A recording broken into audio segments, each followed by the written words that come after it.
میں آپ کی بات قطع کلامی معاف اب چونکہ میں کچھ جسارت ایسی کروں گا، میں نے جیسے آغاز میں کہا تھا آپ ایک سیاسی فورس اور طاقت کے طور پر بھی آپ کی جماعت سامنے آئی ہے، تو پھر میں آپ سے کچھ اجازت ضرور چاہوں گا کہ کچھ سخت سوالات بھی، کچھ چپتے سوالات بھی میں آپ سے ضرور کروں. مجھے امید ہے کہ آپ ان کا خندہ پیشانی سے جواب بھی دیں گے.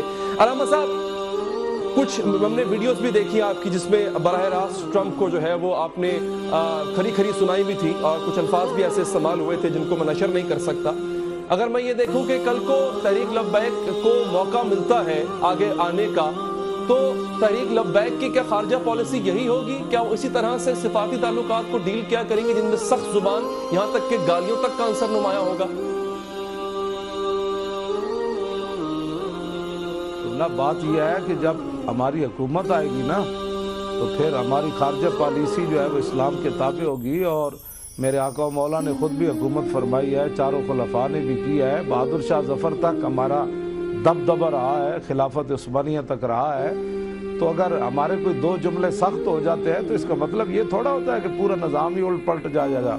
یہ باتیں نہیں ہیں. انشاءاللہ جب ہمارا نظام آئے گا تو دنیا میں فرض بالمحال میں ابھی یہ کہتا ہوں کہ میں آپ کو ووٹ دینا چاہتا ہوں، اس کے لیے میں یہ ضرور جاننا چاہوں گا کہ تحریک لبیک یا رسول اللہ صلی اللہ علیہ وسلم کی معاشی پالیسی کیا ہوگی، کیونکہ جو ملک معاشی طور پہ مضبوط نہ ہو وہ خارجی طور پر جو ہے کچھ نہیں کر سکتا.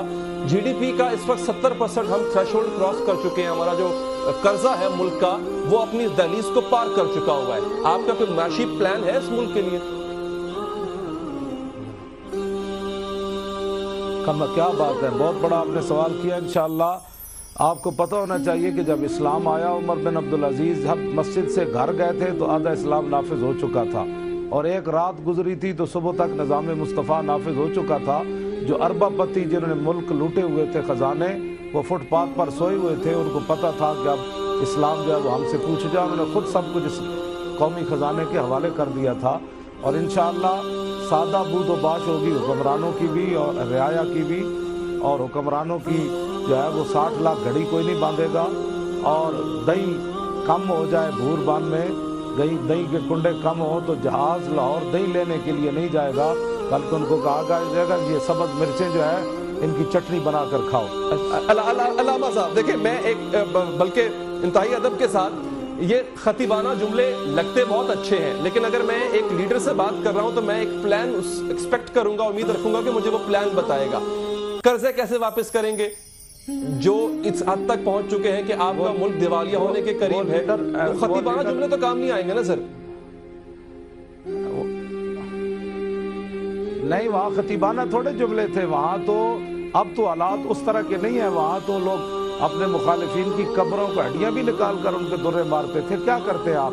اسلام بڑا ایک برکت والا نظام ہے، کوئی چل کر دیکھے تو صحیح نا.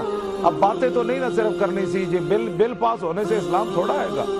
یہ بل جی پاس ہوا، اسمبلی کے پاس جائے گا. اسمبلی اس بل کو کیا پاس کرے گی؟ جو خود کروڑوں اربوں کے قوم کے لٹیرے ہیں وہ کیا پاس کریں گے کہ اسلام آئے؟ اسلام کو انہوں نے 70 سال ڈرا کر رکھا. اسلام کی کون سی بات ہے جس پر انہوں نے عمل کیا؟ بلکہ اگر آپ محسوس نہ فرمائیں تو سود کے مسئلے میں آپ کو پتہ ہے، آپ کے جو آپ نے آپ کو بڑا لوگ کہنے والے وہ کہنے لگا کہ ہم یہاں مدرسے کھول دیں، جو سود کھاتا ہے اس کو اللہ پوچھے گا، جو نہیں کھاتا وہ نہ کھائے. ہم مدرسے تو نہیں. جب آپ اسلام کو یہ آپ مقام دیں گے تو اسلام تو آپ کی مدد نہیں نہ کرے گا.